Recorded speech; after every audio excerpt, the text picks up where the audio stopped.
کہ آپ نے دیکھ لیا کہ انہوں نے دشمن کو 4 گھنٹے کے اندر وہ شکست دی کہ وہ پوری دنیا میں منہ چھپاتا پھر رہا ہے۔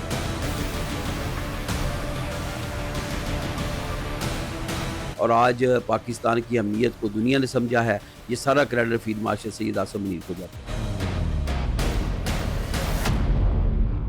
السلام علیکم ناظرین، موجود ہوں اس وقت خطۂ پوٹھوہار راولپنڈی میں۔ میرے ساتھ اس وقت پاکستان ایکس سروس مین سوسائٹی کے چیف کوآرڈینیٹر ملک عزیز اوان صاحب موجود ہیں۔ اوان صاحب، یہ بتائیے گا کہ فیلڈ مارشل کی جو سفارتکاری ہے دنیا بھر میں ڈنکا بج رہا ہے، ساتھ پرائم منسٹر آف پاکستان، اور الحمدللہ امریکہ جیسے ملک کے فیصلے الحمدللہ پاکستان میں ہو رہے ہیں۔ اس حوالے سے آپ کیا کہیں گے؟ پہلا دور جو ہے مذاکرات کا وہ ہو چکا ہے اور دوسرا جو ہے وہ ہونے والا ہے۔ بسم اللہ الرحمن الرحیم۔ دیکھیں، میں سمجھتا ہوں کہ فیلڈ مارشل صاحب نے جب بطور سپہ سالار اس ملک کی کمان سنبھالی تو اسی وقت ہی ان کا ویژن یہ تھا کہ انہوں نے پوری دنیا میں پاکستان کا نام روشن کرنا ہے، پاکستان کے سفارتی تعلقات بہتر کرنے ہیں، پاکستان کے معاشی حالات بہتر کرنے ہیں، اور دنیا میں جو لوگ اس وقت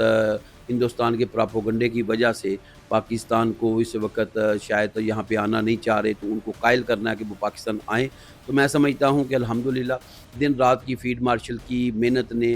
آج یہ پاکستانیوں کے لیے بڑی اعزاز کی بات ہے کہ آج جو دنیا کہتی تھی یا دنیا کے لوگ کہتے تھے کہ پاکستان میں شاید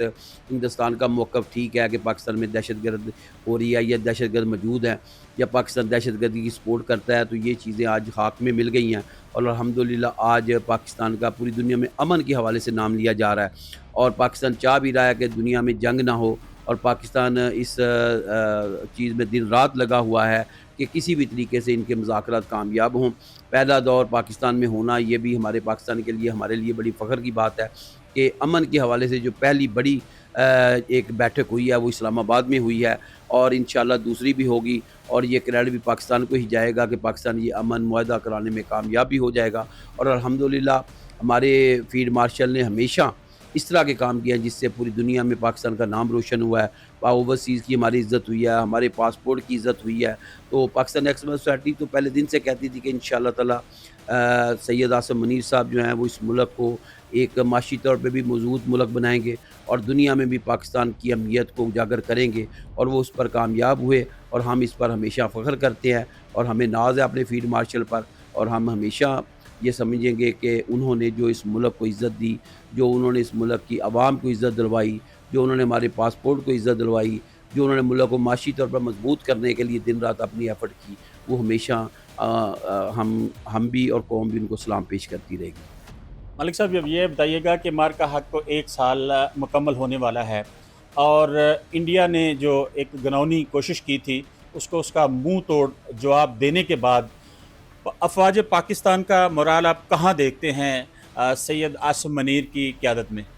دیکھیں، ہماری یہ بہادر افواج جو ہے ان کا ہمیشہ مرال بلند رہا ہے، اور خصوصی طور پر موجودہ ہمارے جو سپہ سالار ہیں انہوں نے اس ہماری افواج کے جو اندر ایک اتنی زیادہ ہمت طاقت پیدا کی ہے کہ آنکھ کے سامنے ہماری افواج دن رات دہشت گردی کی جنگ لڑ رہی ہے۔ ہمارے جوان جو ہیں وہ دن رات اپنی جانوں کا نذرانہ پیش کر کے اس ملک کو مضبوط بنانے کے لیے اپنی جدوجہد میں شامل ہیں، اور میں سمجھتا ہوں کہ افواج جو ہوتی ہے وہ اپنے سپہ سالار کے اوپر ہی جنگ لڑتی ہے، اپنے سپہ سالار کی وجہ سے ہی مضبوط ہوتی ہے۔ تو موجودہ سپہ سالار جو ہیں وہ اتنے مضبوط ہیں کہ آپ نے دیکھ لیا کہ انہوں نے دشمن کو 4 گھنٹے کے اندر وہ شکست دی کہ وہ پوری دنیا میں منہ چھپاتا پھر رہا ہے، اور آج ہمارا دشمن کہاں پہ ہے اور ہم کہاں پہ ہیں اس کا پراپوگنڈا بھی زائل ہوا، اور آج پاکستان کی اہمیت کو دنیا نے سمجھا ہے، یہ سارا کریڈٹ فیلڈ مارشل سید آصف منیر کو جاتا ہے۔ آخر میں بتائیے گا ملک صاحب، پہلگام واقعہ جو ہے انڈیا اس طرح کی گنونی اور غلیظ حرکات کر کے اپنا ہی چہرہ گندا کرتا ہے، اس حوالے سے آپ کیا کہیں گے؟ دیکھیں، ہندوستان کے پاس اور کوئی حل نہیں ہے، وہ چونکہ سمجھتا ہے کہ کشمیر کے اوپر اس کا موقف مضبوط نہیں ہے، کشمیری ان کے ساتھ نہیں ہے، وہاں پہ وہ اس نے فوج اتنی زیادہ رکھی ہوئی ہے اور وہ طاقت پہ بل بوتے پہ کشمیر کو حاصل کرنا چاہتا ہے، تو پھر اس کی طرف سے وہ توجہ ہٹانے کے لیے اس طرح کے واقعات کرتا رہتا ہے۔ جب یہ واقعہ ہوا تو حکومت پاکستان نے اس وقت بھی ان کو آفر دی تھی کہ ہم جوائنٹ انویسٹیگیشن کر لیتے ہیں یا کسی تیسرے فریق سے کروا لیتے ہیں، جس پر ہندوستان کبھی بھی نہیں آیا، اور میں سمجھتا ہوں کہ اس طرح کے واقعات کروا کے وہ خود ہی دنیا میں بدنام ہو رہا ہے۔ آج بھی ہماری وہی جو پہلے والی